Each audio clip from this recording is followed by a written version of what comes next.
Time பார்த்துக்கோங்க. ஆமாங்க, அது என்ன கதைன்னு போக போக சொல்கிறேன். மறக்காமல் சேனலை சப்ஸ்கிரைப் பண்ணிவிட்டு வீடியோ லாஸ்ட் வர பாருங்கள்.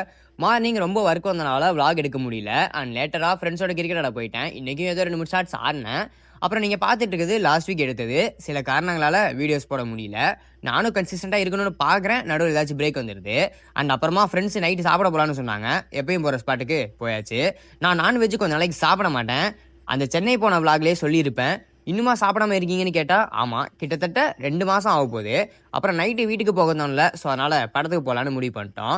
எங்கள் கேங்கில் நடக்கிற மாதிரி வேறு எந்த கேங்லேயுமே நடக்காது. என்னன்னா, நீங்கள் கேங்காக மூவிக்கு போனால் எல்லாம் ஒரே ஃபிலிம் தானே போவீங்க. ஆமாம் ப்ரோ, ஃப்ரெண்ட்ஸோட போனால் எல்லாம் ஒன்றா தானே போவோம். நீங்கள் என்ன பைத்தியம் மாதிரி பேசுகிறீங்கன்னு நீங்கள் கேட்குறது எனக்கு புரியுது. பட் இங்கே கதை என்னென்னா, நாங்கள் 3 பேர் தேட்டருக்கு போனோம். அதில் ஒருத்தர் மட்டும் துரேந்தர் 2 பார்க்கல. அண்ட் நாங்கள் 2 பேரும் பார்த்துட்டோம். ஸோ அதனால் அவன் துரேந்தர் 2க்கும் நாங்கள் ஹாப்பி ராஜுக்கும் போயிட்டோம். ஆக்சுவலாக எனக்கு வாலர் 2 போகணுன்னு தான் ஆசை. பட் அன்ஃபார்ச்சுனேட்லி ஷோ இல்லைன்னு சொல்லிட்டாங்க. நான் படம் நல்லா இருக்காது, மீம் ரெஃபரன்ஸாக அதிகமாக இருக்கும்னு நினச்சேன். பட் உண்மையாக படம் ரொம்ப மொக்கையாக இல்லை, படம் நல்லா தான் இருந்துச்சு.